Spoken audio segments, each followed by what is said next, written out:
This is Adam Monroe with Adam Monroe Music, and today I'm going to be talking about Adam Monroe Beats 2.0 drum sample library for Windows Vst and Kontakt sample player. I'm going to load some presets up here.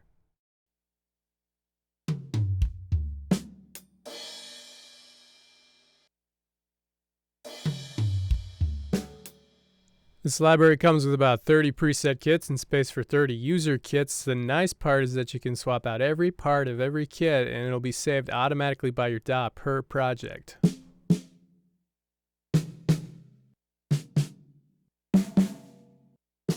So you can see I'm changing the snare in Adam's kit, and I go forward a preset and then I go back and it saved it.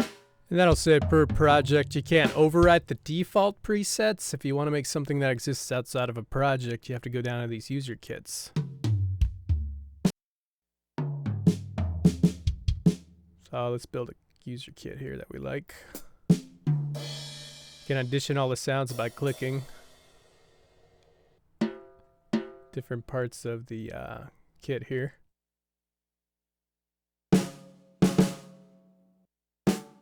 So once we found a kit that we like, we just save it here, overwrite it. Let's name this Boosh kit. Okay, now that's saved. It's saved in the menu. It's saved forever. Boosh kit will exist in a new project, a new instance of Adam Monroe's Beats, whatever. It'll stick around.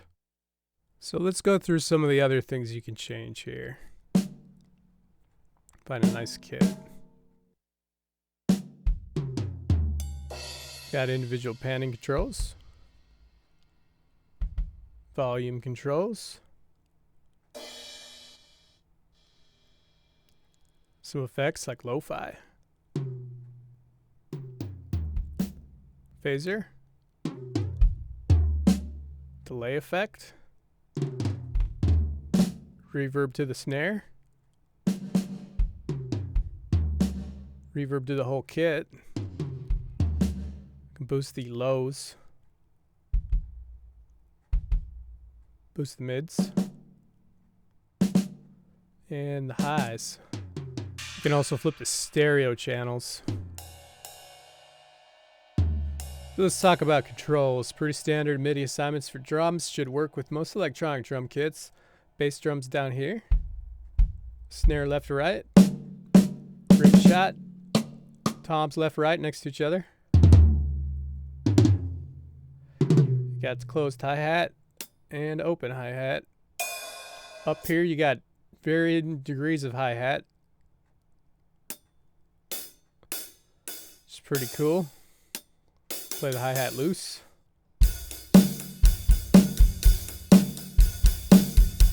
Got pre-recorded piece soups.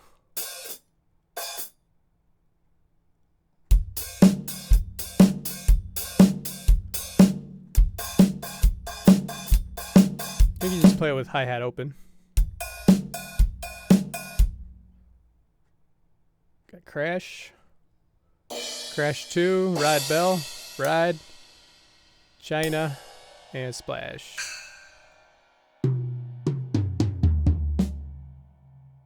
Of course, you can change and save all these assignments, and it's pretty easy, but we'll get into that later. I'm going to try and build a beat here. Using the MIDI browser. Let's audition different fills and beats and whatnot. And then you just drag it into your DAW. And you play it back. Pretty easy stuff.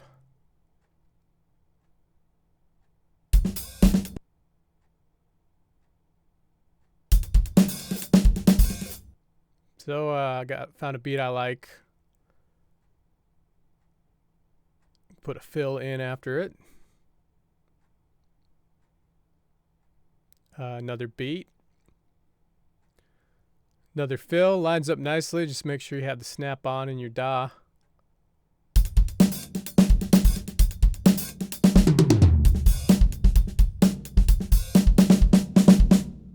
Okay, sounds very good.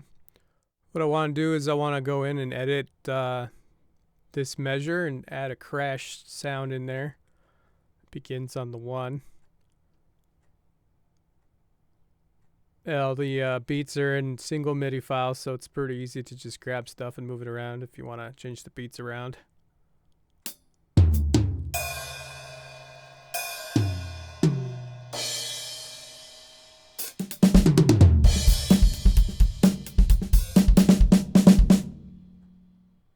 Sounds pretty good. So now I want to go through some of the presets and show you guys what some of these kits sound like.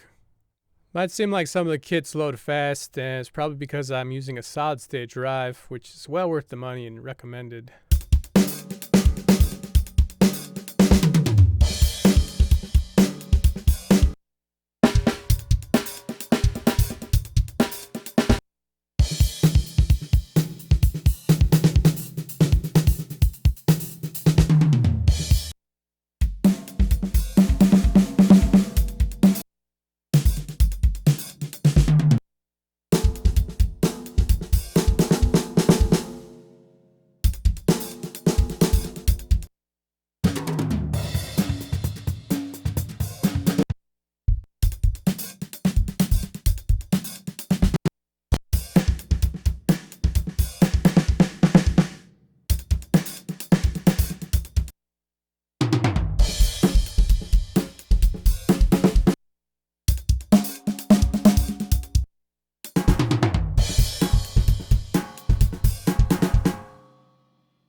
So that's what some of the presets sound like. I could go through that stuff all day messing around, but let's talk about the program settings. You can control things from this window like the hi-hats.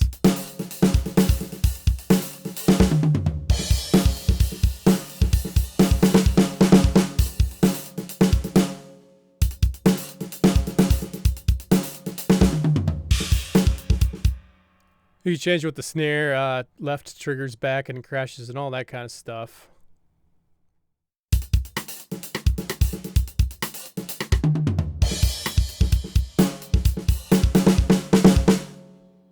And that gets saved global per project. Let's talk about setting some of these note assignments. You could set it via the menu. Now the bass drum's a B instead of a C.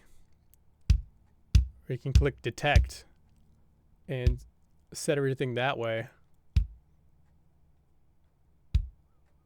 Might be a little easier there. I'm going to go through a bunch of menus. So you can see when I play back a MIDI file, it's not going to trigger all the assignments that I just changed. It's just going to trigger the ones that are still default, like the hi-hats. Let's save those note assignments. Now say you have all your assignments set the way you want, but you still want to use the MIDI files. You can use the note assignment bypass switch to toggle between your assignments and the default assignments.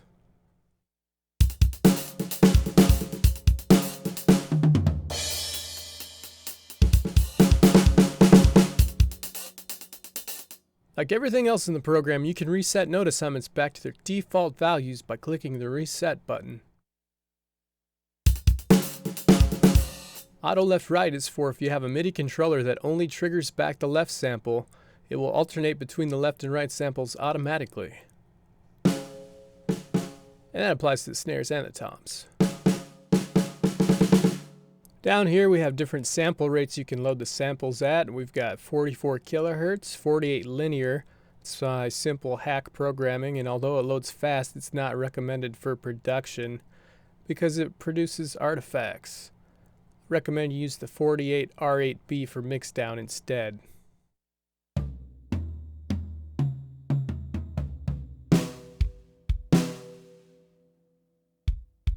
You can hear those artifacts there, especially on the toms.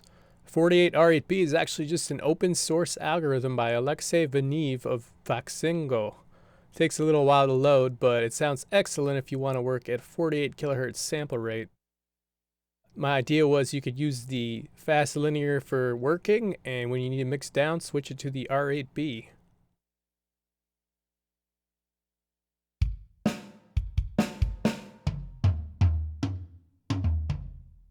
And all that's really doing right now is lowering the pitch because it's stretching out the time.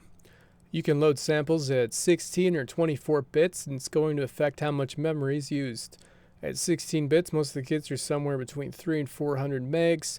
If you want to load everything at 24 bits, it's going to bump it up to between 400 and 500 megs, and it's probably going to take a little while longer to load. So let's load one of these kits at 16-bit and check out the memory usage.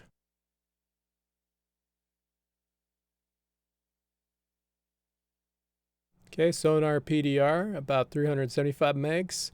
Probably about 70 of that is overhead from Sonar. Let's load one at 24 bits. And you can see it bumped it up to around 500 megs. For our purposes, we're going to take it back down to 16 just so we can load things faster. I want to talk about routing individual parts of the drum kit. You can route the bass drum, the snare, the toms, the hi-hats, the rides, the crashes, the china, and the splash so that in your DAW you can do individual processing. Useful for if you want to put reverb on the snare or something like that.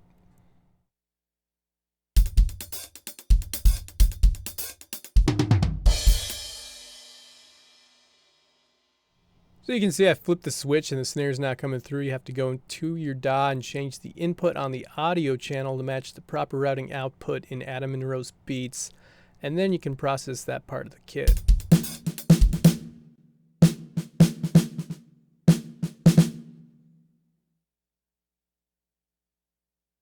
So I'm going to go ahead and add some reverb here. Going to open up Reverb.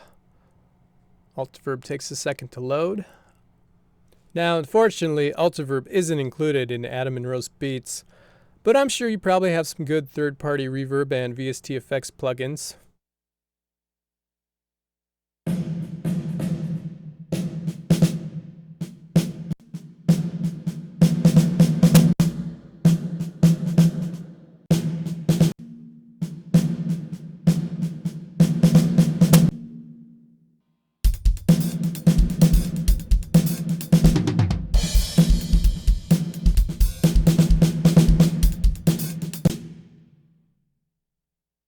So that was a little wet, but you probably get the idea. A little reverb on the snare, never hurt anyone.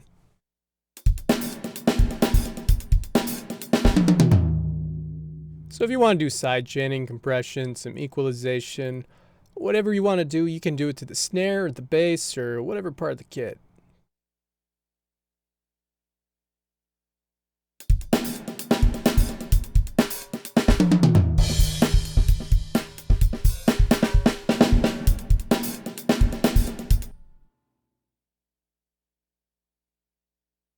So you can reset all the presets, you can reset all the kits, you can save everything, all the panning and controls. Basically, I had to make some decisions about how things save. So all the kit stuff, all the sample selections, all the panning, all the volume, those save automatically per preset. All the program setting stuff saves per project, as well as the note assignments, and of course you can save the note assignments independently and they'll exist outside of projects. We got 5 categories of MIDI samples. I don't want to gloss over this stuff too much, but you have 1 measure, 2 measure, and style specific fills, as well as snare fills labeled S fills and tom fills labeled T fills.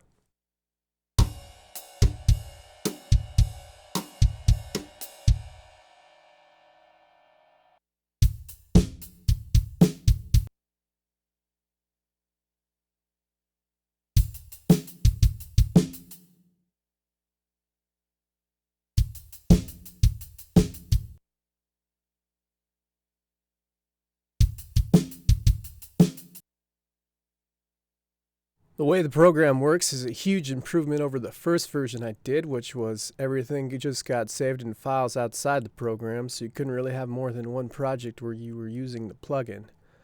I think I have it worked out to basically how I'd want a drum library to function and work, which is cool, because I'll probably be using this a lot.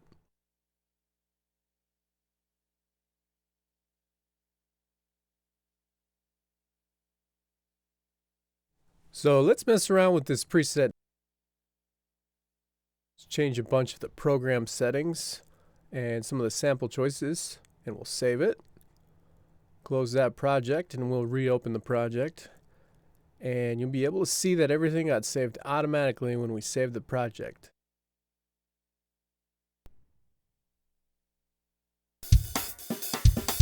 It's like a VST should be. We'll reset everything here.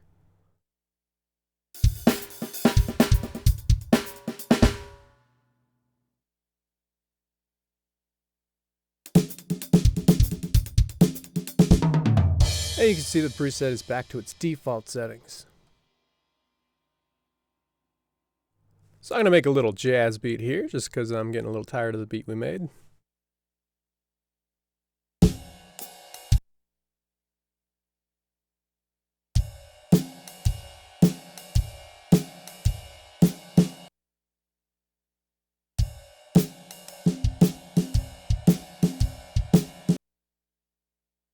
Obviously, when you lay these MIDI files down in your DAW, you can change the tempo by just changing the tempo in your DAW.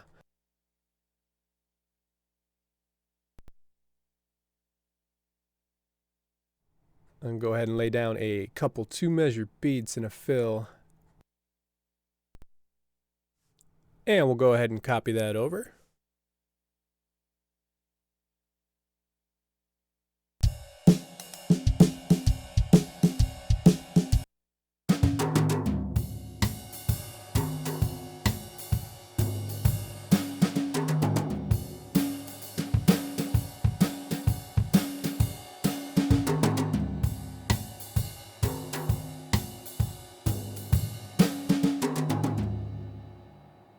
Using the brush kit there, it's a little more jazzy sounding.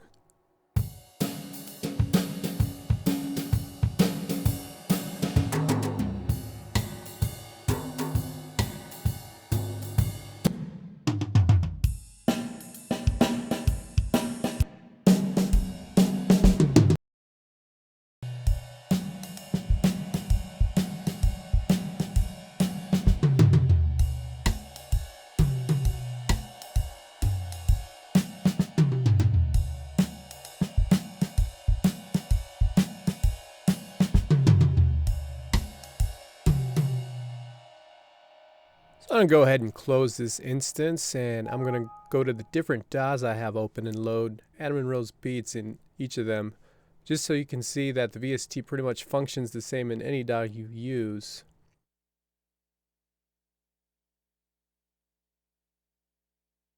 So you have to use the GUI to do everything, because the VST menu that gets built for you inside of DAWs isn't set up to do anything. And there's pretty good reason for that. It has to do with how VSTs load presets and things. Otherwise, you'd be sitting around waiting for Adam & Rose Beats to load resources on about 60 presets when it opens. And we obviously don't want that.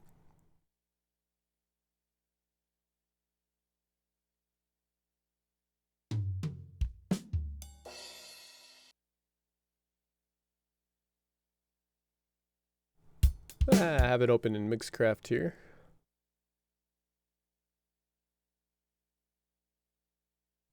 And we'll go to Fruity Loops.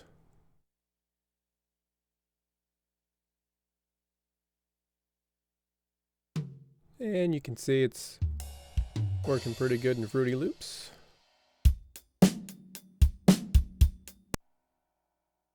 MIDI browser's working fine.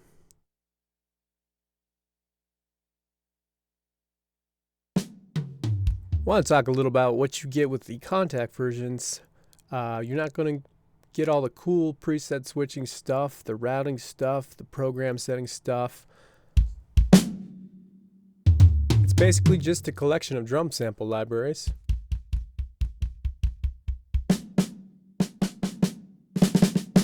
Still get the panning and effects and things like that.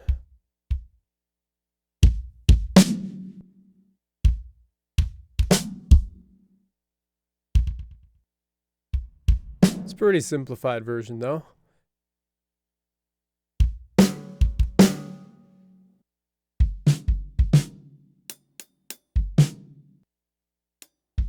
And Kontakt's a sample library player. Has support for scripting stuff.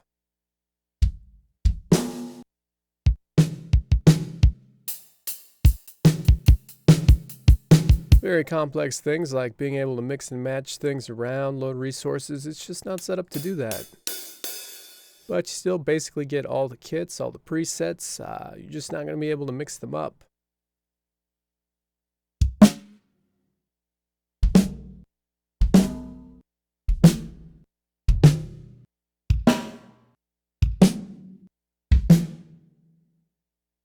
Let's go back to this MIDI browser and load some of the beats in the background here. So with the Kontakt version, you don't get the MIDI browser either. You can still access the MIDI files by just going to the folder and dragging them into your DAW. Not as cool, but you can still use all that stuff if you want to. So that's about all I wanted to talk about with Adam and Rose Beats. What I'm trying to do with my sample libraries is to bring quality in at a lower price point, because a lot of us aren't professional musicians and composers, and even if we are, we don't have a ton of money to spend on gear and software. So I'm going to keep on doing this, keep on making sample libraries, and I hope you like this one. Thanks for watching.